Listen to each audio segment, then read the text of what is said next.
Okay, so this is going to be a much more detailed analysis of the actual SpaceX rocket explosion. So this is the last video over here where it was mostly going over a lot of the more general stuff about rockets, like, you know, how you have to cool the bells and all the turbo pumps and that sort of thing. So this is now going to be the actual much more technical details of what you can get off the SpaceX rocket explosion footage. So let's start with just listening to the whole thing from the start. So let's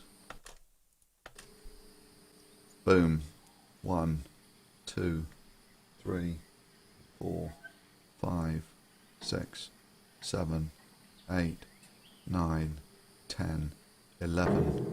So it's about 12 seconds, and sound travels at about 300 meters per second at a kilometer every 3 seconds. So we're about 4 kilometers away from this explosion. So the first thing I'm going to do is I'm just going to synchronize up the audio. It's unlocked. So we need the explosion. The explosion is there. So I can go through it frame by frame, and we'll do quite a lot of this. And there's our UFO, yay! So, frame by frame, and that's where the bee destroys the space rocket. Anyway, okay, so that's the frame of the explosion, so that really wants to be the first frame where we have the audio. It's about there somewhere. There we go, perfect. Okay, so the audio is now synchronized, and it goes boom, and it goes boom in a very convincing fashion. So, that's actually, oh, and then the second stage falls down, which also explodes.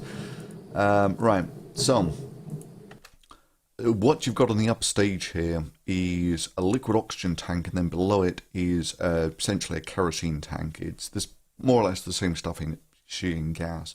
And the lower stage is basically a verbatim repeat of the upper stage, but with larger quantities. So it's a bigger tank of liquid oxygen, bigger tank of kerosene. Now, liquid oxygen is very cold. It's like minus 200 or something. And so all this white smoke that you get is basically what you get when you get any cryogenic gas spill. And I think most of it's just condensation in the air. Which gives you this cloud effect. Now, kerosene, on the other hand, when in air, it just burns like petrol. It's basically a giant petrol bomb. So liquid oxygen, of course, you throw into the atmosphere, it won't do anything on its own. If it's mixed with gas, it'll give you a bigger explosion. But gas, if you just throw it into the atmosphere when it's lit, you just basically just get a giant petrol bomb. So why then does it explode later? You get all the gas coming down here. Why do you get the second explosion?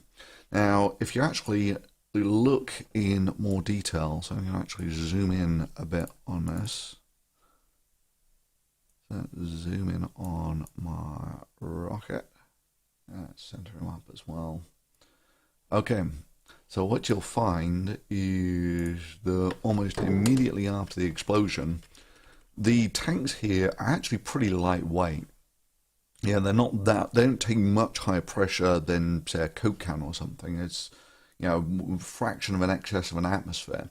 So when you get this big explosion on the top, it basically overpressurizes and ruptures the liquid oxygen tank of the lower stage here. So what you'll see is this is the liquid oxygen coming out of the lower stage. And so boom, this is the failure of the lower tank. And it's when, in fact, you can actually see the explosions where the gas is basically mixing with the liquid oxygen on the way down. Yeah, boom, boom, boom. But it's so the liquid oxygen gets to the ground first, and it's when the gas hits it from on top, that's when you're going to get the second explosion. So what you've got is the gas from the upper stage is going to mix with the liquid oxygen from the lower stage, and that's what's going to give you this second explosion. Right, when the two mix on the ground, boom, that's when you get the second big explosion. And then the satellite has its own propellants on board, which also give you a bit of an explosion. Okay, so that's it's peripheral. That's basically what gives you the big explosion. Because otherwise, this is just essentially a giant tanker truck full of gas. You know, it shouldn't actually explode. It should just burn. So yeah, most of your cryogenic gases just sort of shoot off to the side, and it's the gas from the lower stage mixing with the propellant from the upper stage, which is what gives you the boom. Right. Okay. So what else can we learn about this? Well, let's listen to the actual audio. There's a squeak and a pop. About 5 seconds before the explosion. So, squeak, pop, and boom.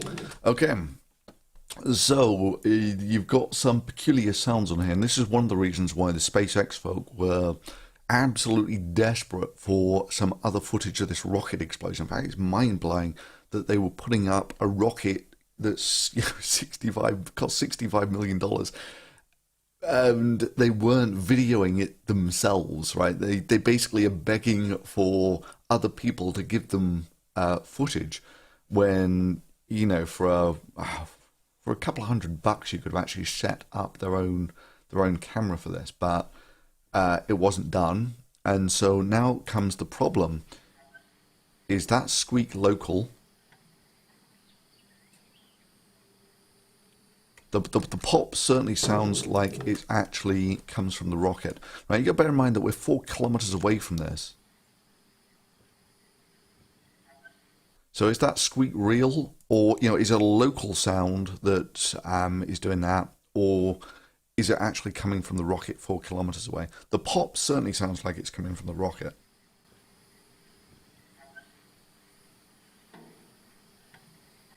And it's only 5 seconds before the explosion. The squeak, I've listened to the rest of the audio, and there's no other sort of squeaky type sounds on it, which does sort of suggest that you've got something that's fatiguing, then breaking, and then you've got what sounds like a small explosion. Pop. And it's curiously, just a few seconds before the actual explosion.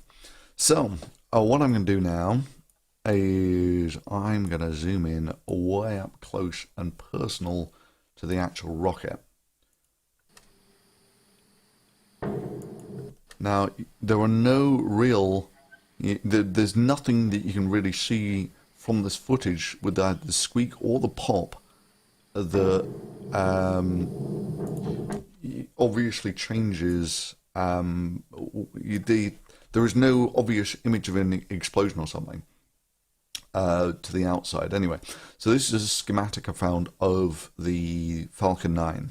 And what I'm going to do, just to show that those images are actually fairly well lined up, is... It's going to work? Yes, excellent.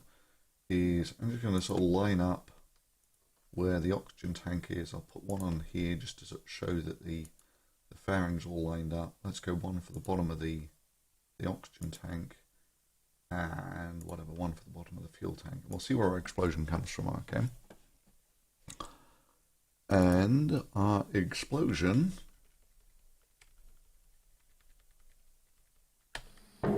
comes from right on the mixing side of the liquid oxygen and the fuel tank, okay? So it's basically a no-brainer that they've actually had a failure in this wall here. And it turns out this is actually legitimate, that to save weight on the rocket, there is actually these two, the propellant, the liquid oxygen, and the fuel tank share a common wall. So it's not like there's one wall for the fuel tank and one wall for the liquid oxygen. There's just one shell that separates the two. Now, it's great for saving weight. However, it does mean that if you actually manage to rupture this somehow, then you've got your propellants mixing directly, which is probably going to end badly. So, now it turns out that, like I was saying, these these tanks here, they're actually pretty lightweight. They take relatively modest pressure, and they need to be somewhat pressurized to actually help with the feed for the rocket. And so that's actually usually done by high pressure helium cylinders. You have these high pressure helium cylinders that basically fill up the tank to sort of, because obviously if you flush all of the oxygen out, there's going to be essentially a partial vacuum in here, which will make it harder to get into the engines.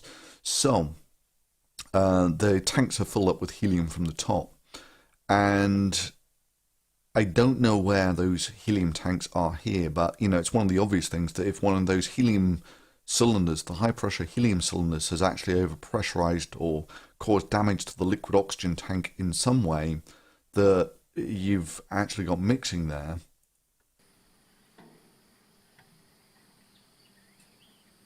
Then you've got direct mixing after that of the liquid oxygen and the fuel, and that's your boom. And I did actually do, I did my estimates on this and came out with about, I think it was 1/3 of a ton of fuel is basically what you had mixing here. Can I find it? There we go. So you take the rough size of the fireball and you can sort of extrapolate it back to give you an estimate of how much fuel was actually mixed. And I think it's about 100 tons of propellant in the upper stage. So it's and you've only mixed 1 ton of it. And the problem is the video is kind of grainy, so I'm going to put some extra contrast onto the video. And now, arguably there is actually a sort of change that happens here with the pop. Yeah. So, the question is, can you actually do any sort of image enhancement on this really quite grainy video? So, you can load in video to a program like Registax, and then you just got to set some align points. Like that. Set some align points, align it, it just takes a few seconds. And then you stack all the images up like that, and instantly you've got a sort of enhanced image like that, and then you can actually do some sort of wavelet processing on this if you're keen. Diddle with the contrast and brightness. Okay, so that's how you can sort of do some level of image enhancement on, so you take lots of frames from the video and try and actually enhance the image from that. And then you do it just before the explosion, just before that little pop, and then afterwards, and see if you can spot a difference between the two. That's what the unprocessed video looks like, okay? And I'm going to take a few seconds there and average it up, and I get something like that. First one is after the pop, which means, okay, let's swap these around. Okay, like that. So, now comes the question, can you see any difference before the pop and after? And the answer is, not really. Arguably, there is a difference here, which is actually, again, this is pretty close to where you might expect there to be some change. So it's conceivable that if you did actually have one of these tanks overpressurizing, that you would actually see a deformation, a dent on the outside of the vehicle. Whether you see that, I mean, there is a change in the lighting here, but it could be simply that this is the vent off. When you fill these tanks with liquid oxygen, the way you cool down the tank is you basically pour liquid oxygen into it, and that, when it evaporates, that cools down the actual tank until it gets to the right temperature. So you always get some boil off of the cryogenic gas, which is what you're looking at here. So it could just be that your shadow from your boil off is different between these two. or it could be that there's maybe a difference there. Not exactly something you would go to the wall for, but anyway, so that's a more detailed analysis of this explosion. As you see, I mean, the most important thing is it is exactly on the mixing between the liquid oxygen and the fuel tank. So they've definitely had a rupture on this tank. What then causes? I mean, once you've ruptured one of these tanks, the rocket is doomed, right? Because irrespective of if you're burning the fuel here, it'll detonate in where it's been mixed at some point. So with the SpaceX thing, they made this thing that there's no ignition source. Well, yes and no. I mean, the real problem is that once you've got maybe a third of a ton of liquid oxygen and fuel mixed together, the rocket is absolutely doomed. There's just no real way to save it. Because if you spark at the motors, the whole thing will just blow up anyway. So there are various things that might get you an explosion here. The first is if there's some sort of peroxide or something actually formed with the kerosene. Those can be unstable. They can cause explosions. Then a second one would essentially be electrostatics. So there are various ways that you can do that. When you mix these two, there'll be lots of the liquid oxygen will boil once it gets into the fuel, because this boils at -200. This is at about -10 or something. So the oxygen will boil almost immediately. It gets into the fuel. All that gas moving around can essentially give you a static charge build-up. So that can give you a spark, which would give you an explosion.